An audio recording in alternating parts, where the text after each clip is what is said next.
What's up, guys? It's Dean. Welcome to the Better Man Podcast. Today, I am joined by somebody who I've followed for a really long time now. This is the fourth time I've asked him to be on the podcast, and he said yes after I stumbled into him at a lakeside bar / grill. So this is Noah Kagan of OK Dork, employee number 30 at Facebook, or 29 at Facebook. You've got a lot of 30. titles, but yeah. Anyways, thanks for joining me. Yeah, man. Persistence beats resistance. So it's good to keep following up with the things you want. And I'm glad we're able to have this conversation. Yeah. And gosh, I don't know how to even start to introduce this, but I can talk about this a little bit more. But the reason why I'm so intrigued by Noah and why I wanted to have you on the podcast is because you think about things differently. I kind of noticed it when we first had a conversation, and you were asking me questions about, oh, you started your own business. Like, how is it now? And you weren't just looking to impart advice or most people ask a question and then they're trying to set themselves up to let me prepare my response. And I thought you were genuinely curious in my response. And so I thought you were just, yeah. And so that was the first time, we talked, and I could just tell wow, Noah's this is a special dude. So, Appreciate yeah, of course. So yeah, I really wanted to have you on and just kind of get to better understand some of the processes, some of the habits that you set up for yourself. And, obviously you've been able to have a lot of success doing that. And, so yeah, that's my intro. That's what I'm hoping to get out of this, but, Let's do it. Sweet. And so you were saying, I don't know if you want to include it on the show or not, but you were sharing that you're at your lowest number ever in your bank account. Yeah. I haven't talked about finances on this podcast. I don't know why. I just don't know if it, I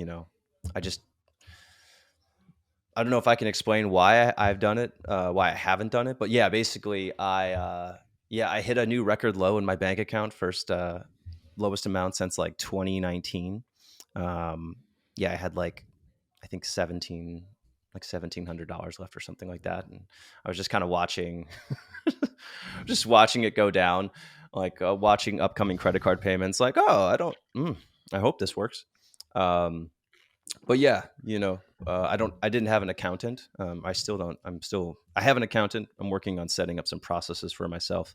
But yeah, we're just kind of watching the money go down and not paying attention to some bigger purchases that we made, and lent out some money to help out our partner business. And so, yeah. Damn, man. How are you feeling with that? Well, honestly, I'm okay with it because I just recognize that it's just kind of part of the process. And hey, this is a learning mistake. This is something I can learn from. And, I know the business is sound. I know that we're getting new signups. We have new business. We have new initiatives. We're, working on creating new programs. We've got, as of the time of when this will be released, some of those programs will be launched. So, part of it, I think the thing that I have to take refuge in is just faith in that this is working and that I'm doing the right things. And while you're in the suck of it, you just recognize this is just part of the process. And it sucks while you're in it. But if you have been through the process before and oh, I've been through this before, I know that it's going to get better. But the part that I'm in right now just feels like it sucks. And if you can recognize that, then it's okay. And so, that also takes a fair amount of, reflection and personal wellness practices to kind of work around that, so that, I've got a family now. So yeah, man. I thought you were going to say drinking. There's a solution called avoiding it. I mean, the things that came to mind, I went to the grocery store and I was able to just buy, I think we were buying olive oil, and I felt very luxurious that I didn't have to worry about the price and that I didn't have to worry about my money. And it kind of makes me realize that everyone should be a millionaire, especially through entrepreneurship. And if you don't like it, fine, but at least have that opportunity to decide if that's what you want to be doing or not. And that is part of $1 Million Weekend, and a lot of what I've struggled with myself to be able to get to this point. And I wonder for you, do you feel Because, dude, having $1,700 in my account, like and this is going to sound really weird. I have millions of dollars in my account, and I still get scared. I get scared all the time. I was scared on Monday, Mm, yeah, and the that's reality crazy. that which is crazy. It's crazy. It Well, I that mean, doesn't sleep. like, would that give you? Is that enough of a cushion? Like, if all of your income all of a sudden just disappeared, like, would you be able to continue payroll and like all the other expenses that you have for your business for like months and months and months, or would you be like, oh crap, I need a solution, or in 3 months we're just gonna like straight run out of money? Yeah. So our payroll at AppSumo is $1.2 million a month, Okay. which is like that So means that if yeah. we have to make some money. I mean, I think a few things have come into place over the years that I've learned through experience, which is one, do you have a plan? Hmm. Right? Do you have what's your plan? And so we have a plan of a certain amount, at least 6 months of cash in the bank. So if we go zero, how long can you last? And so for me, preferably it'd be 2 years. I think there's better uses of cash than holding on to it, but I've generally been very conservative. I think the other thing is that one, if you have a plan, then the second part is what you're talking about, which is patience. And I Hmm. think a lot of times we get something happening and we react. And what I've come to find that's even more powerful is to pause.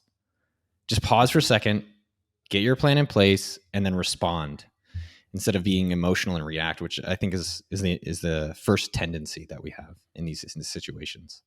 Yeah, there's it's nice to have these situations because it forces you to think, oh, I can't just keep coasting with what I was doing. I have to try new things. I have to figure out how to do something differently.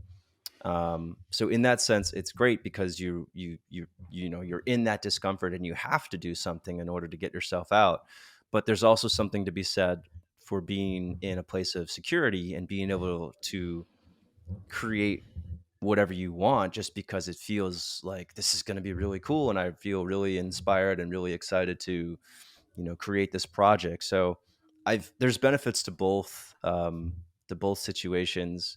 I find that when I'm in this cash crunch situation, I tend to get kind of frantic and I think of like, okay, I can do this, I can do this, I can do this, I can do this, I can do this. Yeah. um, and people on my team kind of recognize it and they're like, dude, you're gonna burn out, you need to you need to chill.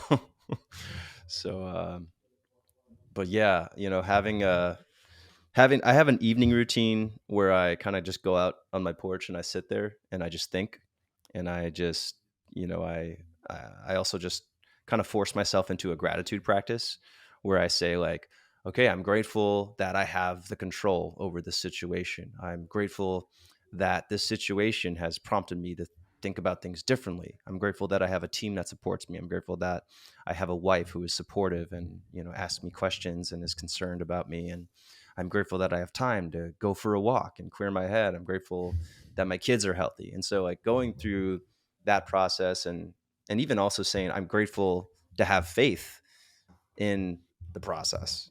Um, and then at the end of that, all asking the universe, like, hey, universe, like, help me continue to have faith. Help me continue to have these sessions so I can practice gratitude and realize the opportunity in the situation and remember that I have a choice in the situation.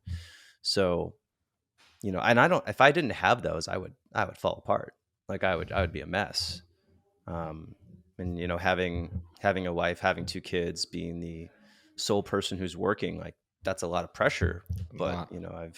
I've gotten fortunately I have those habits in place to help.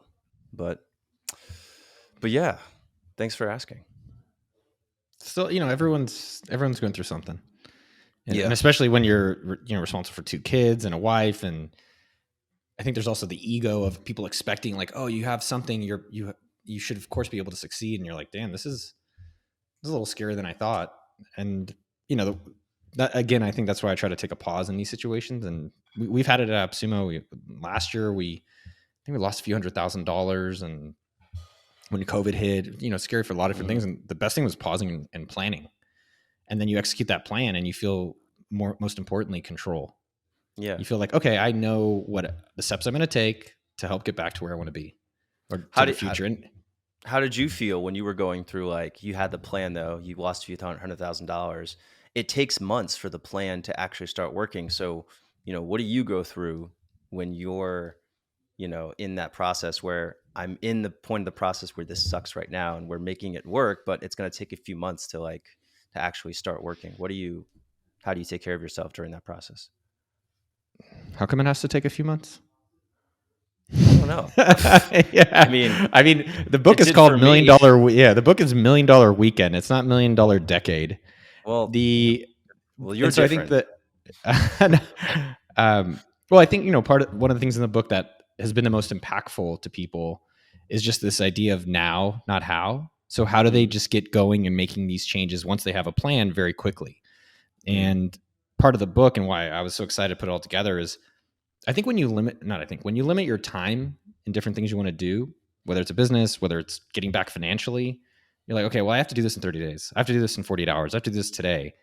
And you just go, I got to do it now. Let's worry less about how to do all this how stuff. mm, You start realizing the power of momentum. You start realizing the power of action. mm-hmm, So for us with AppSumo, I mean, it's scary. You have this $1 million plus payroll. Sales are down. They're not on our projection. So it was just really trying to understand what's going on and then putting a mm-hmm, financial plan in place. We call it a revenue walk, which is like, okay, we're here. We want to walk to here. What are the different numbers we think can impact it on the top numbers to grow revenue, and then on the bottom numbers for expenses? Like, do we have to do layoffs? Like, I cut my salary 70%. mm, So, and then it turned out, and I think this is the weirdest part about life. A lot of the best things that are happening to you is because of things you did in the past. mm-hmm. A lot of the best things that are happening to me now is because a year ago and 2 years ago and 5 years ago, I started doing something then. Yeah. And so that's hard though, because in that moment, you're like, well, what's my reward? And so we did all these things 18 months ago in the business, or it could be in your fitness, like just Mm-hmm, starting walking or just starting. I'm a big cyclist, mm-hmm, just getting going. And then this year, we're most likely it's not the end of the year yet, we're going to have our best year ever. mm-hmm. So, but that's because 18 months ago, we started planning and getting ready for that because things weren't going well. So it's kind of funny how those challenges led to much better times today. Yeah, for sure. I mean, that sounds like it's a, pretty long term to start seeing those results though. Yeah. Yeah. I do believe there's a high correlation of like sustaining. Like if you can do anything for a long period of time, you'll get results. Mm-hmm, And the more important part of that though is you got to start it today. You got to get it mm-hmm. going. So what is your plan to get your money back? um, what is the plan? We Without going into too many details, we basically need to figure out how can we provide more, um, what we would call. I mean, you know what the term is called because you're in the industry. But we need to how do we provide more mid tier and high tier offers? So we basically have, you go to manfulyoga.com, you sign up for the members area and the app, or you sign up for the challenge, and from there we have yoga equipment. So you have your yoga mat or straps, this yoga mat, the strap and blocks, the knee pad. But then beyond that, we really don't sell anything else. So we have like some apparel. We have some, we work with some other brands, but it's not really. It's a, people think that because I have, hundreds of thousands of followers that I'm like making tons of money from promoting other products, and like it probably accounts for like less than 1% of our overall income, if that. So like Hmm. we're not making, really any money from working with these other brands, even though it takes a lot of our time. And a lot of that is just failure on my part for just not doing it well, which is something to fix. But yeah, for us, the plan is to, how do I help people more with more of my time and more kind of intensive offers or more services, as opposed to, self-guided, where you log in and you use the resources that we have and the guides that we have to follow a chart of programs and, how to navigate the workout library and find what you're looking for, versus how much do you want someone to actually kind of hold your hand and guide you. And so that's what we don't have, and that's kind of where we're trying to figure out, okay, how do we do more of that stuff. And I've just been really resistant to doing that because it puts obligations on my calendar. And I like that I have a lot of freedom with my calendar right now. I like that I can, just go for a walk when I need it. I like that I can finish work at 4 o'clock, and mostly at 4 o'clock, and then be able to work out and be home in time to take care of the kids when they get home, or take care of Maylee is only 6 months old, so she's here all the time. But Declan's 3, and so he'll be getting home from daycare about 5:30. So I like that I don't have to do anything, and I'm not working until like 6 or 7 at night. So, the more obligations that I have, the harder that's going to be. And yeah, so yeah, that's what's It's up. yeah. Sometimes I believe, actually, most of the time, the thing that works is the thing that used to work. And so I wonder in your business, and I know for AppSumo, I came back and I had all these grand ideas of new things we could do at our business, software deal site. Mm-hmm. And the reality was that I just went back to doing the thing we did initially that people liked us for, and I did it really well with our team. Mm. They ended up executing on it. But I had all these new ideas. I was like, we should try this. We should try this thing. And then the customer's like, yo, that sucks. We don't want it. Partners were like, dude, give us more money. Partners were like, just give us good products, good deals, good prices at AppSumo. Mm. And it's kind of like $1 Million Week in this book that this podcast is going to come out around January 30th, I think, ideally, Yeah. Yeah. when the book drops. And same kind of concept, and I wonder for you, instead of maybe creating something new, is there something old? And, in starting a business, it's ultimately like, how do you give something that people are excited to pay you for? Mm-hmm. So I wonder what you've done historically that you could maybe revisit or do more of. Yeah. So that's actually, that is one thing that I really hope at the time of this podcast release that we've already launched what I'm talking about right now. So it doesn't come out as like, what are you talking about? If someone listens to this. But yeah, so something that I used to do before we launched our members area is, and this is actually, I mean, this is really the only way that we made money, is we did one-on-one or group video classes. So we did stuff in real time. And when I first started, I was doing one-on-one. It was basically personal training, but it was via webcam, and we were doing, um, yeah, just video workouts, or in real time. And it was just one person, and I would sell like a pack of 5 or like a pack of 10. Um, and then I'd probably do 12 of those a week. I also had some in-person group classes or one-on-ones. And so I was basically a personal trainer. And I was using the money that I was making from that to kind of build the website and build up, the online business, which is what I've always wanted to have. And, paying the people that we had working with us to build the website and work on search engine optimization, and build a lot of just page design, and there's a lot of things that go into that. And um, we weren't really making money on it until we started the members area. It was kind of, we would do one-off programs, and we'd make a couple $1,000s, and if we broke even, we were like, whoo, we did it, we broke even.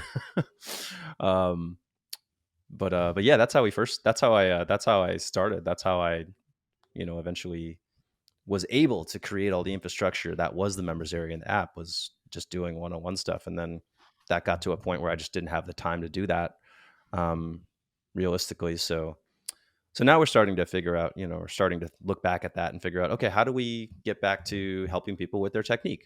That's the big reason why people like manful yoga compared to other types of yoga, aside from the fitness focused, male focused workouts and programs. It's people like that I'm very in depth with the technique. What should you be doing with your knee here?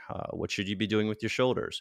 How should you feel in your back as you're doing this? And so putting together a program right now. I've actually just launched it this morning, the interest list, and within 30 minutes, we actually had 5 people sign up, which is pretty cool. It's great. So yeah, and that's not even that was in 30 minutes. So, hopefully we have many more people than that sign up over the course of the next couple of days. But yeah, that's going to be a group technique feedback online session. We're calling it the virtual studio. So yeah, that's one thing. We've got a retreat. That would have been in November, but we're planning on doing a couple more of these. These are pretty intensive retreats, not just yoga, but also physical wellness, emotional wellness, which is kind of the whole global whole behind this Better Man podcast is to talk about men's health in a way that isn't just, you know, uh, work out, look good, do your job, come home, be a dutiful father, go to sleep and feel good about it. It's also like, hey, you have emotions too. Let's actually address those. Let's make sure that you're happy. Let's make sure that you're not just, you know, slogging through life as a stoic because, you want the honor of being you know, a dutiful man, but let's actually make sure that you're a happy, fulfilled, and like healthy man as well, not just physically, but mentally and emotionally. So that's kind of what those retreats are. We try to get more into that, and we've got some pretty cool speakers to come and do that. And anyways, so we're and just to keep rambling about this, there's I think something Ramble that away. It's your show, man. rambling away. Yeah. I think the other really cool thing that happened just within the last couple of weeks is because this happened, we've had to start thinking about how do we do things differently. And instead of looking at things like, oh, we can't do that, oh, we can't do that, I've done enough of this over the past couple of weeks that now I'm looking at all these different ideas thinking, oh, we can do that. Oh, we can do that. We could do this. We could do that. And with the feedback that people are giving me, that they're like, yes, I want to try this program. We're kind of sending out like beta program invites right now. And people are saying like, yeah, that sounds great. How do I pay? Like one guy just replied and he's like, how do I pay? Like, what's the next steps? He was so excited. So it's really cool to see the positive feedback from this. And it's encouraging me to think, what else can we do? Like, what else have we not tried yet, or have we not been doing because we just thought it wouldn't work, or I wouldn't be able to do it with my schedule? So, yeah. So thanks for coming on the podcast. I appreciate you asking questions about myself. And I'm reading this book, Learn to Optimism, and it's pretty good. It's pretty good. And one of the biggest takeaways that me and my buddy Adam Gilbert, I don't know if you know him from mybodytutor.com, one of the biggest takeaways just in general is just how do you take your power back in all these situations, whether it's finance, whether it's in your fitness, whether it's in your relationship, whether it's in your work. $1 Million Weekend is a lot about work, and it's also about your life. And it's like, how do you take more ownership and optimism in changing situations? And the book basically shows through real experimental science that you can learn optimism. You can be more positive. And I think coming from I'm a Jewish person, and we're like default cynical of everything. And, my mom is scared of everyone and people kidnapping or stealing from us all the time. And, to change that into optimistically, like, hey, everything's going to get better. Hey, things are going to be better and I could make it better. I have the power to make it better, is a really great opportunity for everyone out there, and in your fitness, starting with yoga, I did yoga last night. Yeah, last night. Nice. And so whatever it is, you have power to make these changes, and you can also start it right now, very small. I think sometimes we think I want to be a millionaire, or I want to be a six pack like Dean.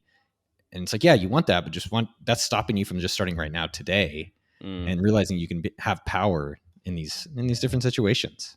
Yeah, I totally agree with that. I actually just read Edith, I can't remember her last name, Edith Eagle.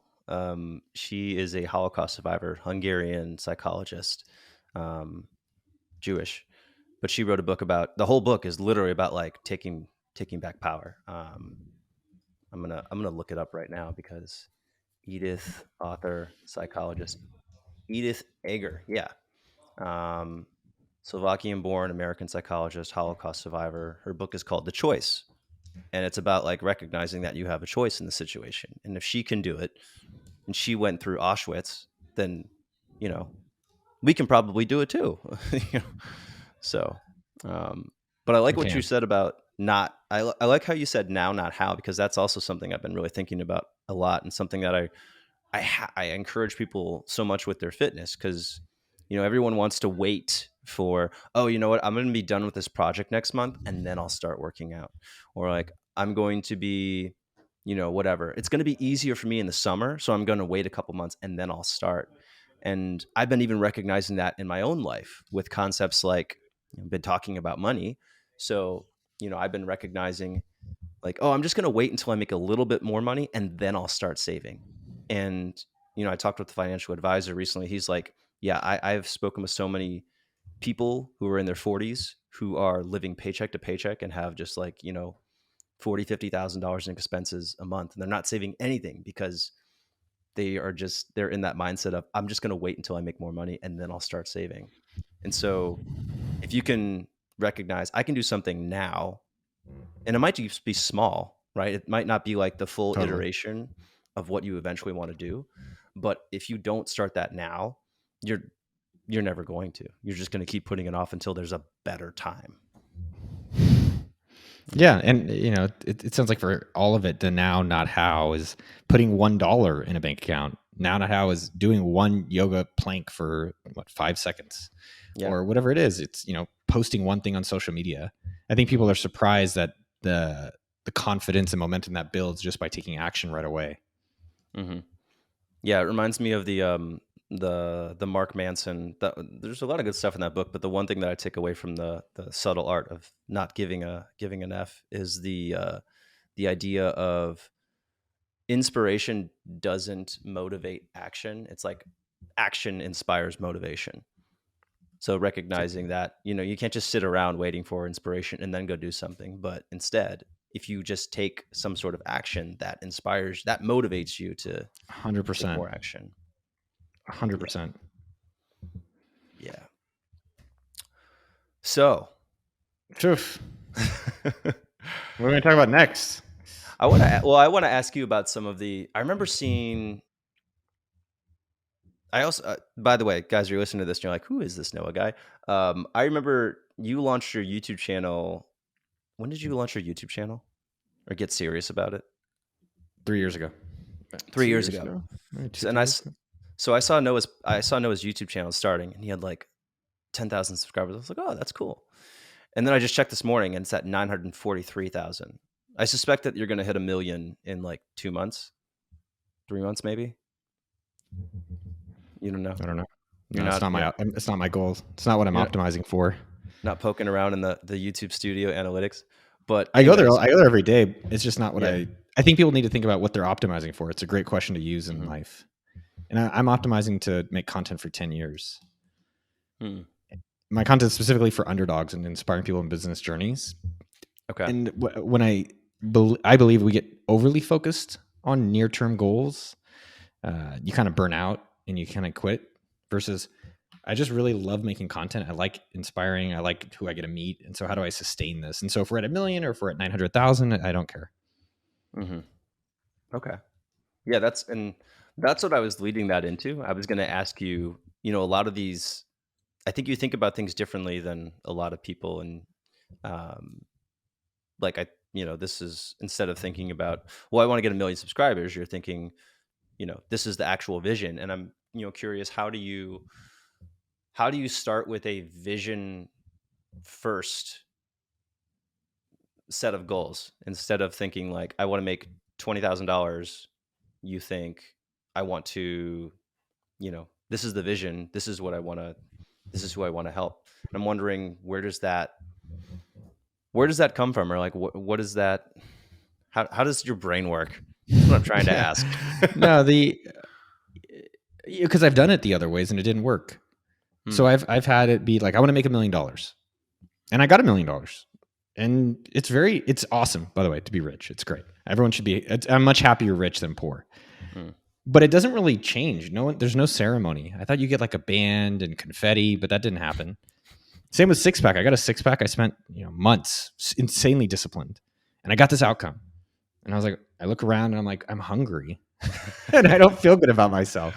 I want a taco. And I did. That's actually what we're having for dinner. Nice. And I love my girlfriend. Shout out Maria Fernanda for tolerating and loving me for how much Mexican food I eat.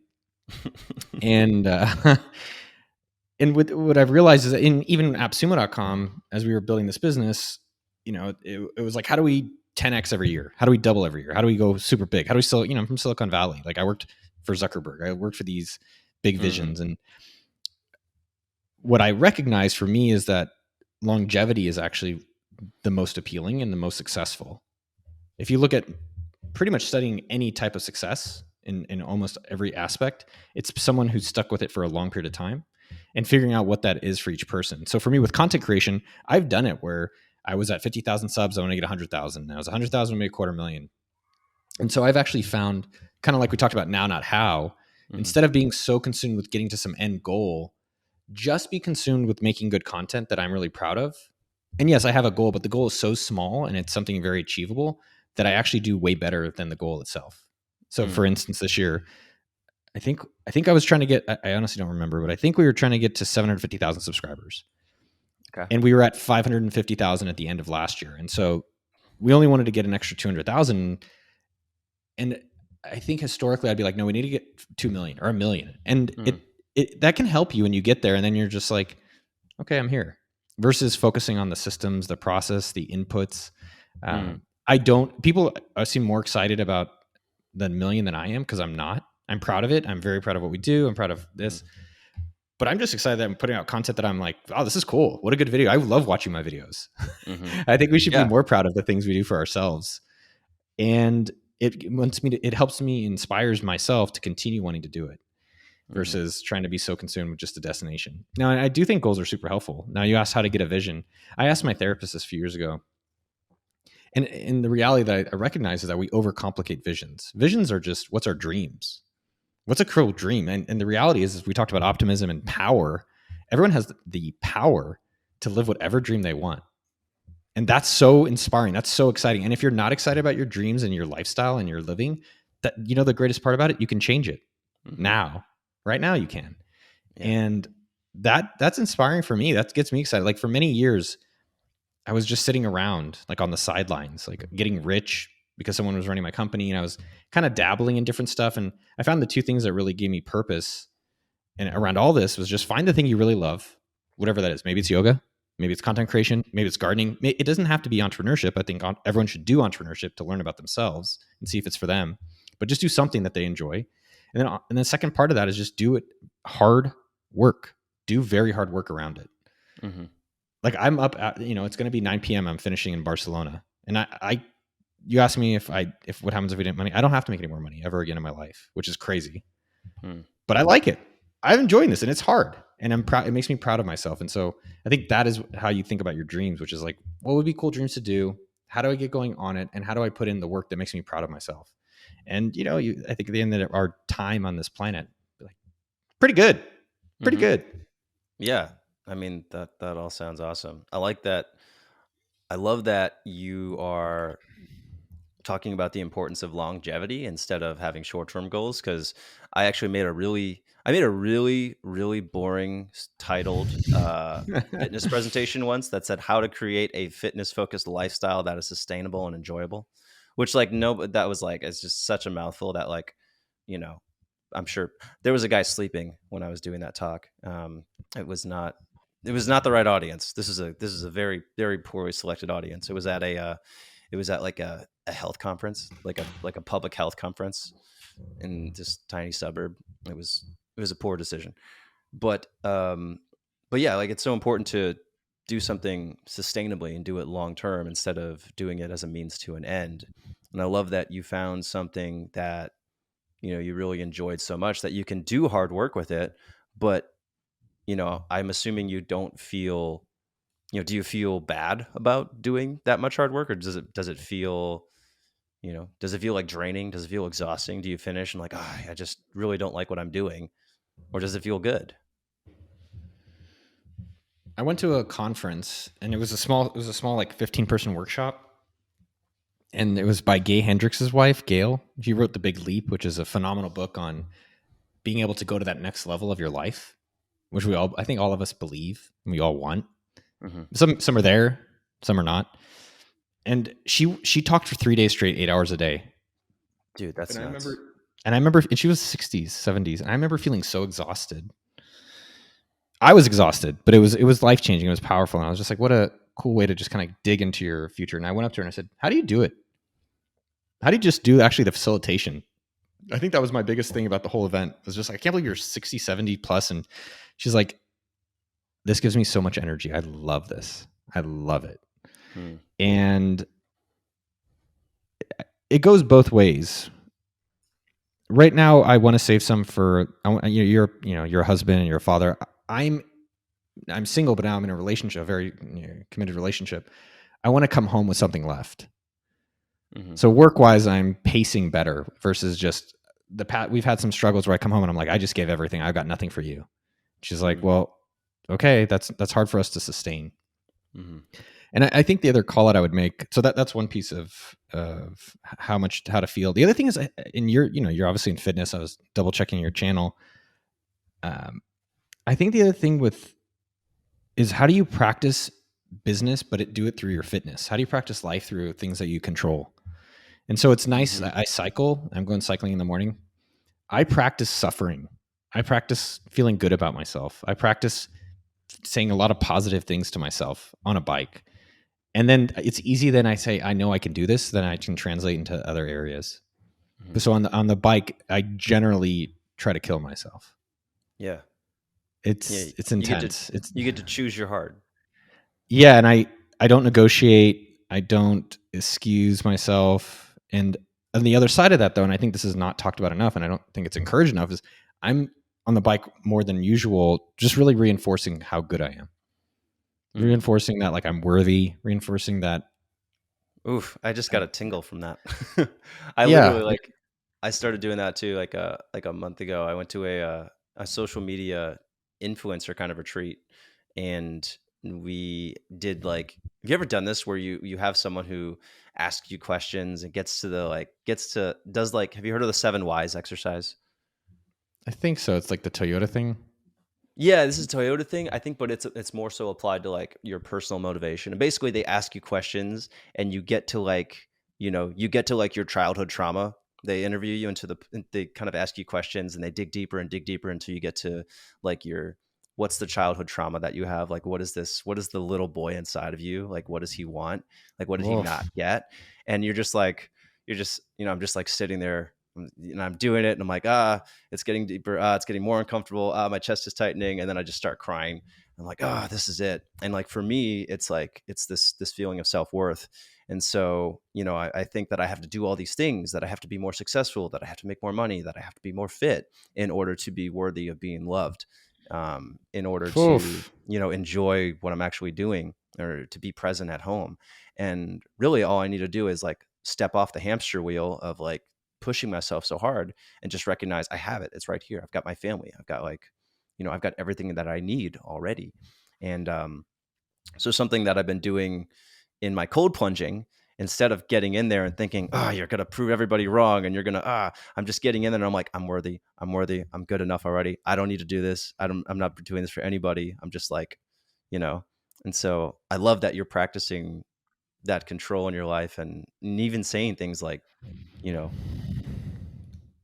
just telling yourself that you're worthy in it. That's so cool. Yeah, I was. I don't think. I think every human has doubt, and doubt is generally a protection mechanism. And it's Fear normal. is You're the going to have same it. thing. Yeah, it's there to serve you. It's literally so you don't touch fire. And Hmm. on the other, I think at other times it hurts you. And so practices that build up confidence, practices that help us feel good about things, practices that reassure us. And the biggest part, the number one point of all of it is it needs to come internal. Every time I go external and I'm like, oh, if I beat this person, if this person's better than me, it's like it's kind of a wavering confidence versus, okay, how do I keep building up the stacking, compounding my internal confidence? And things Hmm. like biking, things like going and doing videos that I'm proud of personally. Like, I don't really care if they get a lot of views. I'd like them. I'm proud of Hmm. them when they do. But personally, I'm very proud of if it's a video that I just watch over and over. Or with Hmm. AppSumo, like, are they great products that I'm excited to tell people about? Or this book, $1 Million Weekend, Hmm. there's nothing else like it. I read it. I'm like, did we really put this together? Is this really going to change people's lives, like on how they view entrepreneurship, themselves, making money? And it is. And it's like, Hmm. getting more and more people to find the thing they enjoy and then do hard work around that. Yeah. And yeah, sometimes you leave it all on the table and sometimes you don't. Yeah. That book has been in my cart. No, it's been in my list of, because it's been like, I pre-ordered it in like May or whatever. And so it's shipping out in like January. But if I don't have any other orders that are being fulfilled, so it's just been at like the top of my orders for like the last 6 months. So every time I log in, I'm like, oh, Noah's book is coming. Noah's I'm book coming to is your house, coming. Dean. I'll just be at One, your house, dude. that would be awesome. That would be We the can do that upcharge. one day. That's the upsell. Um, but Hosting a yeah, yoga class with Noah and Dean. We that'd like be so grow cool. extra chest hair on that episode. Yeah, that's part of what happens. Um, by the way, that was my first experience. That's when I met Noah. Is I got I don't know how, but I got invited to this group workout Oh with yeah, Roan and Jeremy Hills, who now has. Have you been to his? collective. I have Dude, it's not. awesome. He has this awesome gym. Awesome Oh concept wow, for a gym. He's also started a footwear company, and has it really? yeah, and he used to play college, so he has like connections to used to play football in college, so he has connections to all these different professional athletes. So you see his footwear in the NBA, in the MLB, in the NFL. Like he's plugged in a lot of places, so it's really cool to see that. And then CJ Finley has Thrive on Life, and I think that's growing and doing well. So and obviously Roan has continued to grow, and Dude, Ron's a monster. I'm so proud of Nate and those guys. yeah, they're awesome. And that's all I pretty much wear. I'm wearing them right now. I know. I was like, shout out Ron, dude. Sponsored video. Yeah. Yeah, I think we mentioned them a couple times, or at least a few times in these, and pretty much every Get workout them. I do. Stop mentioning them. Get them sponsoring. I was their brand ambassador last year, and then they kind of phased out the program. I don't think I did as well as I quite wanted them to do. Now they're doing more kind of like a grassroots ambassador program, which is pretty cool too. So, um, but Sweet. yeah. So one other thing that I saw one other thing I saw from you is I think you just have some of these self assessments that you do on a regular basis for yourself. That I'm like, oh, that's a really cool idea. Um, do you have any idea what I'm talking about? And do you still do Yeah. those? Like, what are some of those things you do? Yeah. I think what's fascinating about different people's frameworks or theories is how long they've been worked on. And so for me, and different things work for different people and at different times of their life. The thing that I found and I've used weekly for the past 3 years, I'll do it in the next hour and a half. It's called my weekly review. And this has been the best self-assessment I've found. I haven't found anything that works better than that for myself. When I mentioned to people are like, "Oh shit, I'm going to copy that." I'm like, "Great, copy it." So there's 3 things that I do, and it comes every single Friday. I get a reminder on my calendar. Number 1, it says, "How was your week 1 through 5? What made it that number?" Number 2 was my behavior consistent 1 through 5, and that's more for myself. I just want to have. I found the older I get, as I interact with people, I don't want to be overly emotional. I don't want to be surprising people. I want to be a consistent leader. And then the last question is, what are the 3 things I want to work on next week? Do this every Mm, single week. Done it for the past 3. Is it over 3 years? At least 3 years. I do that, and I found that to just be a great way to reflect on what did I spend my week on, what did I say I want to spend it on, how do I feel about myself, and then what do I really want to focus on the upcoming week. And that leads into my assistant helping plan and prioritize different meetings or canceling things as I move into next week. And I do that every mm, week. And then you can also see rankings, like how have I been trending. This year's been a good year. mm. Nice. Yeah, that sounds awesome. I remember also seeing you. You were obviously dating somebody else at the time, but you had like oh my God, we just fell. We lost now. Well, you killed Kenny. We Shit. um, I think we'll survive. Um, but the other thing I saw, this clearly you were dating someone else at the time, but you had this perfect boyfriend mentality. Do you still have that? Oh, that was a funny. Well, let me give context on that one. There's different productivity strategies that I use and I found effective in running a company and the book and YouTube and all the different things going on. This is a girl that it wasn't working out very well for us. Mm-hmm.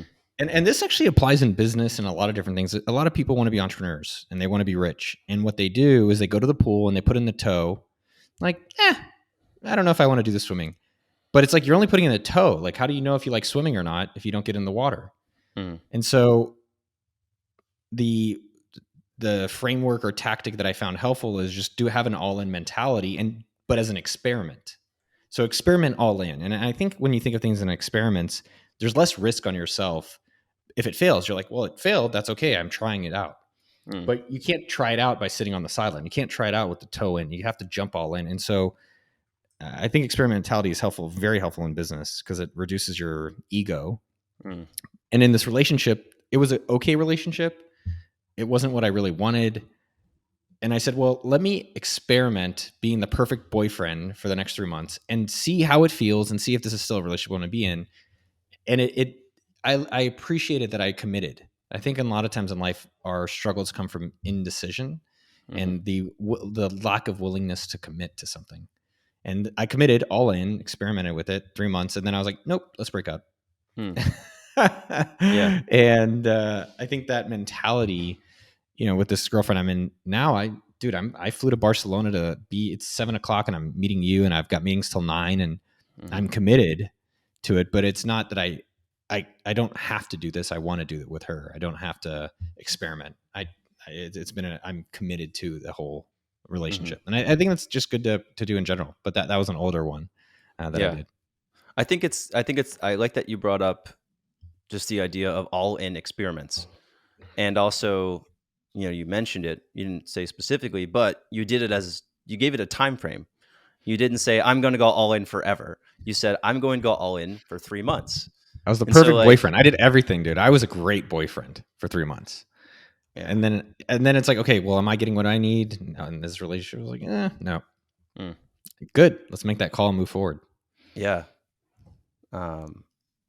But I love that you put a time frame on it. And that's just like, we mentioned this is something that doesn't have to just apply to relationships. It applies to tons of different things. And it's hard for us to conceptualize forever. But if you can put things into like a 3 month or like a 2 month or even just like 28 days, it's much easier to say, I'm going to do this for 28 days and then see how it goes, instead of having this, this lifelong, instead of having, the idea that I'm just going to do this forever. I'm going to eat perfectly from now on. I'm just going to have a clean diet, period, and stop forever. And if you can say instead, I'm going to have a clean diet for 28 days, then you're like, okay, that's like more manageable, So 100%. What are some other weird things that you've OK Dork things that you've done? Oh man. It's been interesting to recognize that as I am older, I'm 41 now. I want less new things. I want more. Let me give you for 2 weeks I was just in Greece. I was on a yacht and I was in Santorini. It was great. It was great. This is going to sound shocking. I was very happy just to be back at home. I was happier at home, and I live in a 600 square foot apartment with basically one bedroom with my girlfriend here in Barcelona. And I was just like, oh my God, I'm so happy here. And that's a 180 from the past where I wanted to be traveling more. I wanted to be novelty. I wanted all these things. I wanted to experiment all the time. It's nice to get to a place where I like, what are the core components of life? What is it? It's your work, it's yourself, and it's your relationship. And I'm at a place where I'm like, dude, I fucking love all these three things. And it took, I'd say 18 years to get here. I would have preferred giving myself advice to try to get it there sooner. We can talk about that.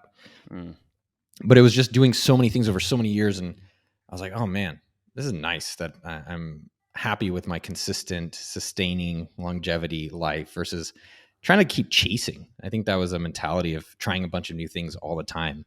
And so, in the past, trying to get up early, you read these different stories about what people do and you try a lot of different things out. And I think that, ideally you just try them out faster so you can get to the place that you're actually content with sooner. So what did I do in the past?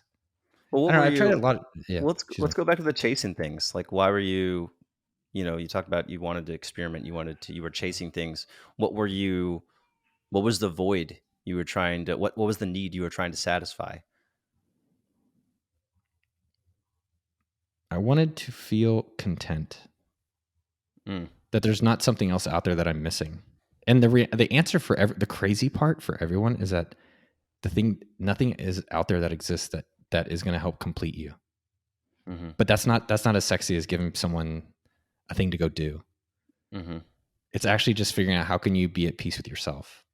Yeah. And so what I would recommend for anyone out there is look at these 3 core areas of your life. How is your work? And, for 3 years, this is going to sound crazy. I was making millions of dollars and I was sitting on the sidelines and I was just really unsatisfied because I wasn't doing any work that was hard and I was just dabbling.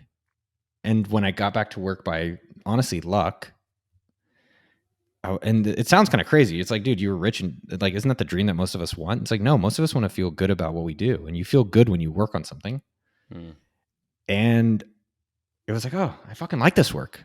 Mm-hmm. That it got thrust back to me. And so just look at these 3 categories. Your relationship. Are you proud of yourself? It's really hard to be with someone that would want to be with you if you don't like who you are. And that's for me, therapy, relationship coach, business coaches, working on myself in a lot of different areas. And it's like, even to this day, there's still times there's definitely times I have doubt on Monday. Mm-hmm. And then you just keep working on it and get better and better. And that makes me feel good about who I am. And then finding a partner that, as you found a wife, finding a partner who really elevates me. I think I found a lot of partners who were just available. They were just available, which was great. And I appreciated that, but it was finding someone that I'm like, holy shit, how lucky is this to be with someone currently, and ideally it lasts for a very long time, that's really challenging me, but also supporting me in positive ways. Yeah. So I would have everyone evaluate those 3 areas and try to understand like, okay, are they all good? Great. And then can you just be okay with that too? That there's a point where things are going well and they're like, it's going well.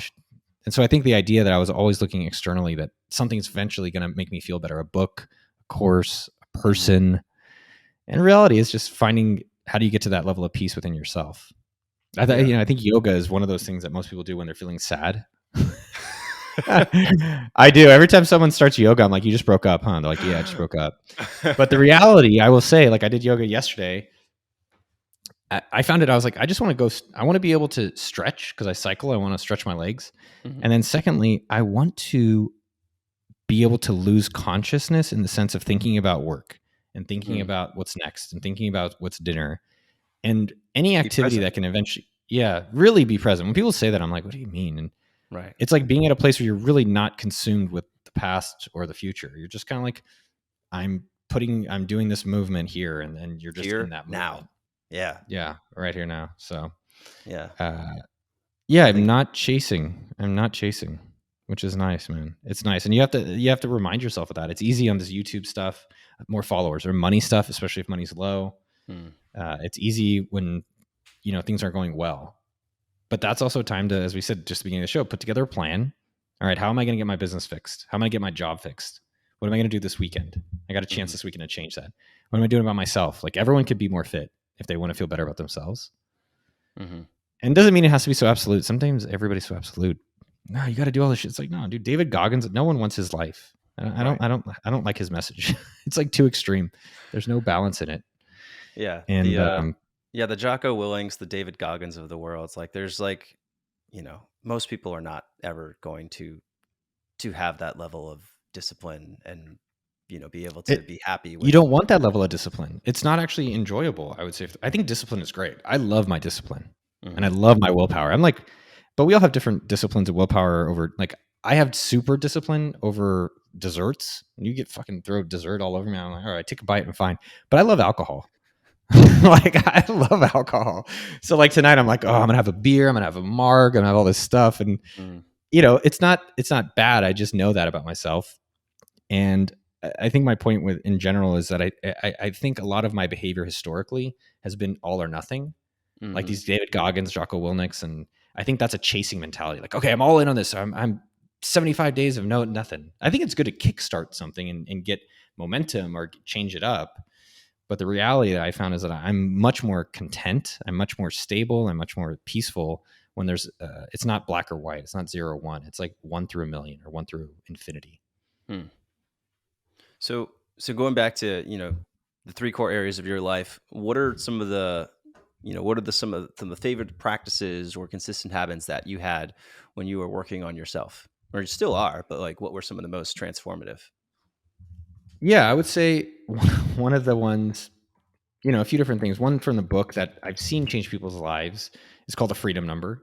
So find out what number you need to be able to do the work you really want to do. And a lot of times it's small. My number was 3,000. Everyone has a number. So just thinking about what your number is. The second framework that I've used that I still do this day, it's been about 15 years, called GEBY. And GEBY has been a good framework for me. And whenever I've mentioned it, people seem really impacted for it. So it's gratitude, exercise, breakfast, you. And it's just a small thing that every morning it's like, what am I grateful for? So I have a notepad on my phone, and I just write every single day something I'm grateful for. And I have a reminder that just shows up. So you tell Siri, remind me every morning at 9 a.m. to tell me to write me down. So like, what did I write down? I wrote yesterday that we can sleep in late. The Yeah. stupider, the better, I find. And Yeah. then, you know, some exercise, even if it's just walking, have a good breakfast that you're excited about, even if it's coffee, and then have one thing each day that you're looking forward to. And then Mhm. every morning, I guess now it's subconscious, it's a bit, you know, habitual, but the GEBY framework has really helped um, set me up that you know, have pretty damn good days. Mhm. Yeah. I scribbled set your gratitude bar low as you were saying that. Because Oh, if you can super! just The say weirder like the better. The weird, dude. My favorite one is like hot water. I don't think people understand how cool hot water is. Like it's a thing you literally turn and lift up, and it's heated water coming out. Where's the water come from? right. Yeah. Magically, it turns on. Go turn on your water. Anyway, so like that microwaves. I fucking love microwaves. Most of my food is cooked in a microwave. Like I would eat just off microwaves if I could. Like it's amazing all the things that we have. The fact that we Yeah. have legs. The fact one of my other man, don't get me going on gratitude stuff because I think we have it. It's sometimes it feels so big that you're like, oh, I'm not grateful for this, and it's like it's okay if you're not grateful for that. That's okay. But Yeah. I'm grateful all the times I can pull my pants up after I use the toilet. Mhm. Every time I pull my pants up, I'm like, there's gonna be a day where you're not gonna be able to pull your pants up, and someone's gonna do it for you. And maybe Mhm. I'll actually like that. I'll be like, dude, I should have done this all along. Like I should just hire someone to pull my pants back up. Yeah. You just switch the But gratitude practice. You just say like, "I'm grateful someone's pulling my pants up now." thank you, Susan. Thank you Yeah. so much, Stephen. I hired different people to do that. Yeah, so those are nice moments. And I think the other, yes, different practices. I think you have to have a dream that's very clear within a timeline. Mm. So I don't think you should have extreme goals because I think that really prevents sustainability, and it's also sometimes demotivating. And I've Yeah. seen that from Doesn't give you Zuckerberg and from confidence. no. And so I found having very clear outcomes. I use 4 categories. That's what works for me. Everyone should have a different whatever works for them. But for me, it's like work, what's working out, personal, and then living/travel. And if you have those 4 categories and have very concrete goals for the year, you're like, okay, cool. Every week, like I know where I want to go, and at least I have something directionally that I can look forward to accomplishing. And one of the biggest realizations from AppSumo and $1 Million Weekend and the different things I've been able to work on now is that if you're not excited about these different things going on in your life, fucking change it. Mhm. And I think with AppSumo, I was just kind of like riding shotgun for a while. I was like, okay, you know, it's like, no, what the fuck are you excited about for the next like? So we worked on a vision for the next 3 years, and it's like, dude, this is fucking great. Or me with this book, I'm promoting the life out of it because I'm so proud of it. I'm looking Mhm. forward to people finally like you getting it in their hands and being like, oh shit, that's a cool little framework or tactic I can use for getting my business going or growing Mhm. it. Yeah. So, oh, I had a question, and then I lost Dude, it. it's gonna come. No, you'll Dang come it. right back. It's coming. Yeah. Do you want to? I'll give you a tactic while you're thinking about it. You Yes. want a tactic? Yes. Whenever someone's like, "Hey, what's that restaurant?" and they think about it, don't take it from them. Let them think about it, and don't let them use their phone. I always find a lot of joy when I'm like, "Hey, just think about it. Like, let your brain do its job. Like, don't go to waste." Mhm. So I think about that for Okay. like restaurants or movies or books. They're like, I don't know which one it was, and you like tell them what it one is, or you don't let them think about it before they just go and use their phone. I'm like, Mhm. I can have some patience here. Pause. Okay.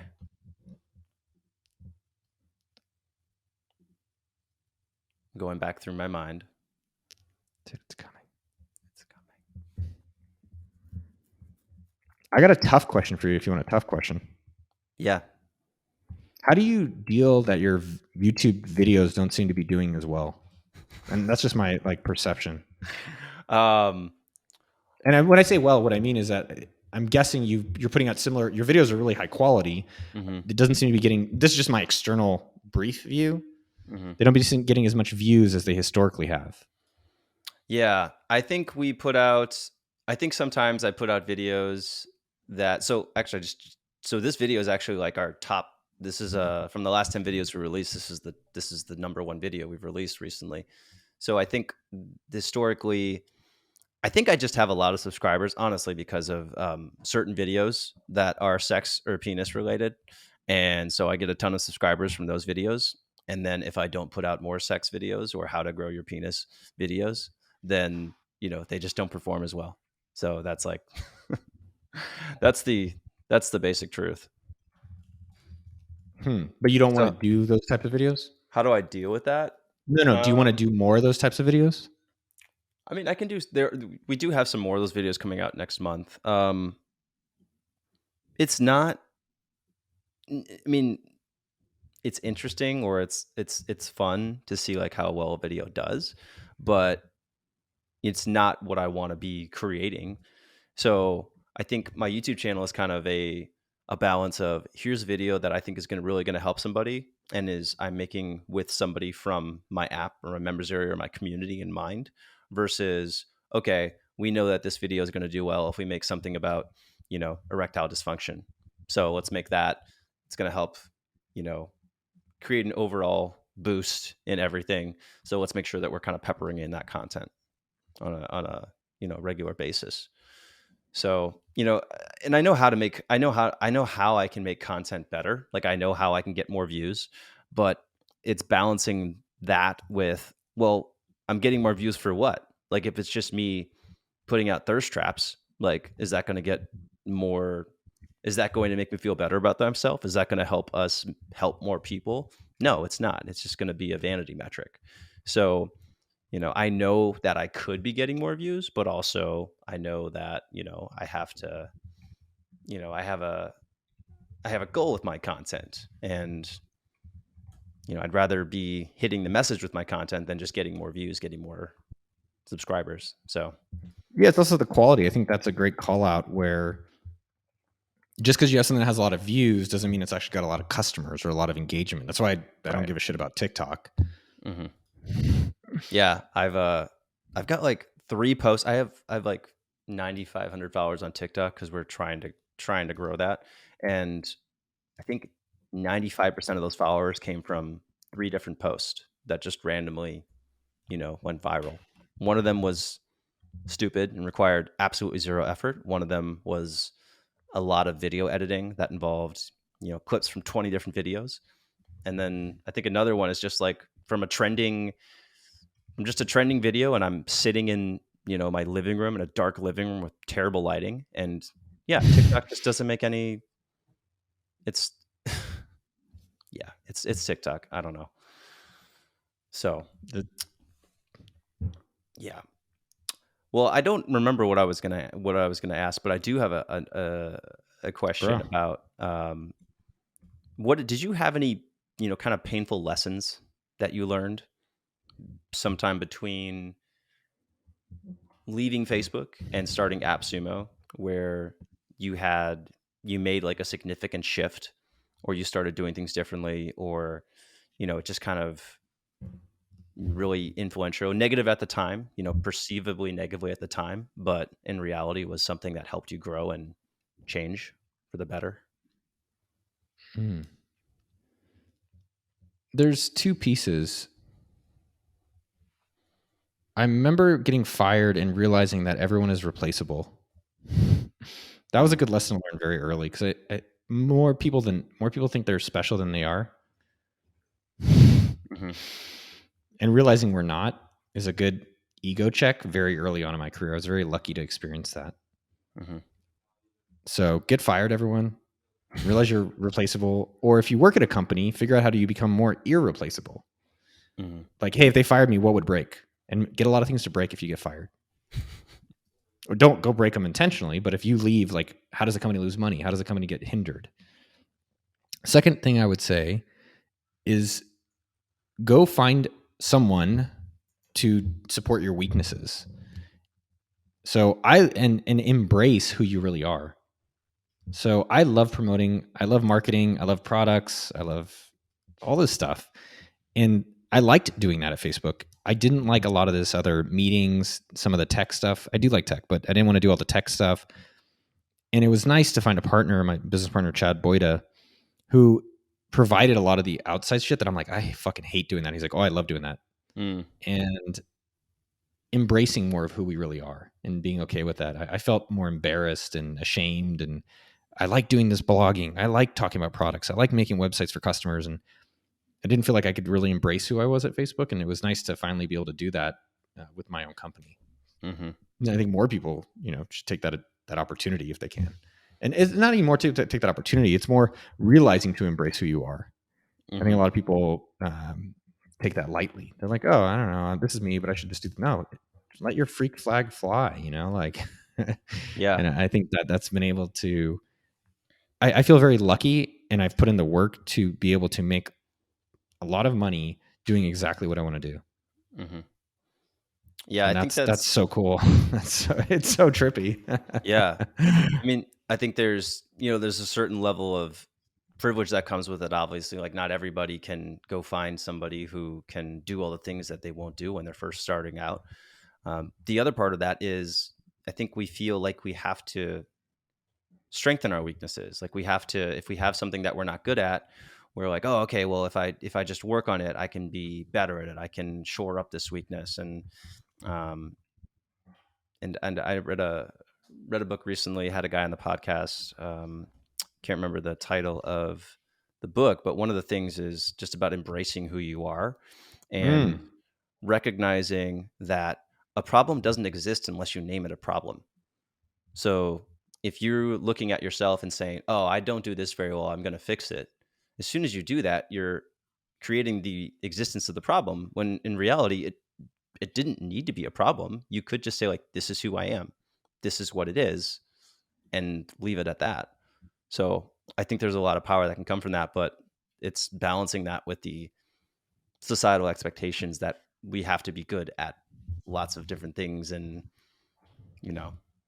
so that's hard. Yeah. Yeah. Yeah. Yeah, it's hard when the rewards feel negative for being who you are, and then giving yourself patience and persistence to find how to give yourself positive reinforcement around who you are. Mm-hmm. Yeah, what are your tips on that? What's worked well for you? One, do something physical because you can control it. Mm-hmm. I think that's what I always think about in business, where when you're dependent to kiss someone else's ass, it's hard when there's variable there. So physically, you have a lot of control about going for a walk or doing a push-up or doing a sit-up or doing anything, and you can feel good about yourself. I think the second thing is finding an accountability buddy. I have Adam Gilbert, who I mentioned earlier. I talk to this guy every single week for 2008, 15 years, and find someone in your corner. It could be your mom. My mom fucking thinks I'm best ever. And, I'm like, whatever. But find someone that when you're feeling a little bit lower confidence, that maybe I'll tell you, Adam's also said, hey, yeah, you're being a little bitch, Noah. I'm like, really? He's like, yeah, you're being a bitch. You need to step up here. And I was like, I thought you're my friend. He's like, that's what I am your friend. Yeah. And so who's in your corner that's really challenging you and supporting you, and finding someone like that. Everyone's got someone. It could be, and if it's not your parent, there's online groups. I'm sure you have a customer base of people that can chat with each other. Mm-hmm. There's people we have at AppSumo that help each other, or this $1 Million Weekend. We have we have a private Slack group for people who are on our launch team. Mm-hmm. And just find it one person, man. And it is nice to come home and Mafe, my girlfriend, is like, man, you did so great. I'm so proud of you. I'm like, it's nice. It's nice. Even when I'm doubting myself, to have that reminder. Yeah. Those are definitely two things. And I think lastly, we were talking, how do you improve your self-confidence? How do you improve your positivity? Do something, it could be a physical, not just physical, but do something that you create that is yours, that you feel good about yourself. So that doesn't have to be business necessarily, but it could be a piece of art. It could be a video. It could be something craft, like a table. It could be a business where you go and sell your neighbor lawn care. It could be starting a new software company. It could be starting a service like a yoga one-on-one lesson. But something where you've done something that you created, that you feel good about what you created, and not necessarily if the other person accepts it or not. And I think those are things that have consistently and controllably made me feel good about myself. Yeah. Those are all totally actionable things, and it's great advice. All right, we've got the part 2. So I've got my rapid fire questions, quote unquote. Yes. All right. What do you think is one habit, belief, or mindset that has helped you the most in terms of your overall happiness? One habit, belief, or thought that's contributing to overall happiness. I think the number one that I'll say is take your power back. And this is a phrase I talk about again with Adam. And it's just really taking your power instead of being a victim, instead of being a whiner, instead of complaining about what isn't. Like, my employee did this. This YouTube video is not doing well. This person, like, even with this book, $1 Million Weekend, people I've known for 15 years aren't kind of refusing to help. And it's like, okay, that's fine. I believe in this book. I'm going to keep moving forward. And, rejection in general is really a test of how much you want something. And taking your power back is a reminder that we have a lot more ability to change our situations than we realize. And just, I think about that a lot. I'm like, am I taking my power here, or am I giving up my power? Like, for instance, on our YouTube channel, 2 people are quitting. And it's like, okay, I can just sit here and complain and sulk, or I can say, all right, I'm happy for them. I want them to be somewhere they want to be. And how do we move forward to get other people that are going to be even better for where we're currently at and where we're going? And it's just that phrase, man, take my power back, take my power back. And asking if I'm doing that in these different circumstances. That reminded me the question that I had earlier. And dude, get it. I do have to go in, but I have to go in 2, 3 minutes, 4 minutes. It was going to be about that, and I'll go quick. But for me, I tend to see gatekeepers in my life. Like, I see gatekeepers in my home life. I see gatekeepers in my business. I see gatekeepers like everywhere. And I struggle to realize that I've put those gatekeepers in place and that I can also change the situation. Do you struggle with that at all? Or is that just not something that struggling with gatekeepers? Yeah. Not like calling someone and saying, I need to speak with Bill. No, you can't speak with Bill right now. But like actual gatekeepers in your own life. Like for me, I think I struggle with my family life, where I'm like, hey, I want to go do something this weekend. And my wife will say, well, you can't go this weekend because we have this thing going on. And so I'm like, I get mad. But I also realize, like, I could do it if I wanted to. I'm just scared of the result. And so I have like these little, I have these little gatekeepers that I've set up throughout my life, personal and business too. And that was going to be my question. I don't know if you can speak to that at all. My suggestion is to think about how come you label them as gatekeepers. And I think that's something I would reflect on. And the other question I would ask is, like, how are you giving these gatekeepers more power over you? And how come you're giving them power over you? Mm-hmm. There's a question from a book called Reboot, which I like, and I think about it. It's like, how are you complicit in creating the situation you say you don't want? It's a little bit complicated, but the simplest version of saying that is like, how come you're giving these gatekeepers power over you? Right. And how do you take your power back? Yeah, and how do you take your power back in the situation? Yeah. And ultimately, there is a reason why you're doing it. Like, there's something that you're protecting, and you just might not even be aware of it, though. Instead, you might just be angry that you're like, oh, I can't do this because this. Like, well, is that really what's happening? So, all right. Quick questions. What's one thing you do for your health that you think is overlooked or undervalued by others? Have a water bottle on your desk. Okay. Cool. I just have it on all my desks. Every one of my and just because I have it, I'm like, fuck, I guess I'll drink water. If I send you a Manful Yoga Yeti, will you use it? Ooh, what kind of Yeti? It's just like a water bottle. It's like a nice, cool, sexy stainless steel water bottle. Send it to a customer. I have a bunch of Yetis at home, but I appreciate the offer. Thank you. All right, fair. No, thank you. I don't know. Those are expensive. It's okay. It's marketing. Do you have a regular stress relief activity that you do, and what is it? Playing a game, so either chess or fantasy football. Okay. Also, at home, I have a pinball machine, so pinball. Ooh, nice. It's really cool. Yeah. I asked you this already. You do regularly reflect or analyze yourself. You do that every week, every Friday. What's the most stressful part of your day-to-day life? I do also, there's a book called The Artist's Way, and I do morning pages every Monday morning. I've done that now for years. They recommend you write it every single day, and I found that just Mondays are the most helpful for me. So it's kind of like start my week on journal, finish my week on a journal. And there's structure to both, and we don't have time for both of that. Mm-hmm. But the most stressful part of my week, I think when it's when it's back to back meetings from 2 to 8 or 9 p.m. and I want to go home and be with my girlfriend. Hmm. That's a good thing to be stressful about, though. I mean, yeah, it's just I want to be home, and like even tonight we have dinner plans. I got one more thing after this and a little bit more work. Yeah, I think that's definitely stressful. yeah. I mean, it's good that it's not. That's like something legitimate to be stressed about, though. It's good that it's not like something that is like that your relationship is the most stressful, or like like something else. So I think from the answers that I've received, I think that's like cool. That's a good thing. That's like a legitimate thing to be stressful about. I'm glad that that's what it is. There's like a book. It's like The Good Side of Stress. I think it is.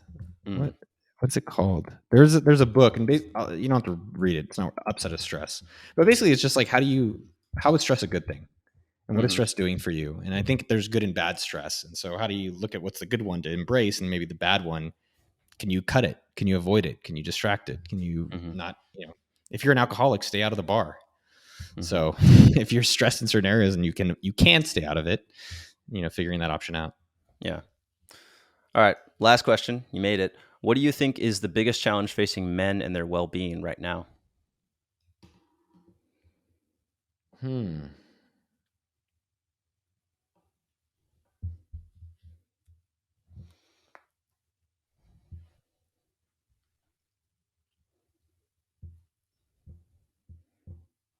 Knowing who they really are and finding that out the hard way. Yeah, I'd agree with that. I'm reading a book right now about the covert depression in men, and a lot of it is just about like a lot of it has to do with that concept, but then having to go through depression, having to go through various forms of substance abuse or addiction to figure out, oh, this isn't what's going on, or this isn't who I am. And then, totally. Fun stuff. Cool. I got it. All right. All right. Thank you, Noah. I really appreciate it. Guys, Dean, good luck out there. Yes. $1milliondollarweekend.com. There's all the things we talked about, my income, all these things we have free resources there at $1milliondollarweekend.com. Yeah. Yeah. Sweet. All right. Thanks for listening, guys. I'll see you on the next episode. If you like that episode, check out this other one right here. I think you're really going to enjoy it. If you haven't subscribed, click this subscribe button over here, and you can listen to the full episodes on any major podcasting platform. Full details below in the description.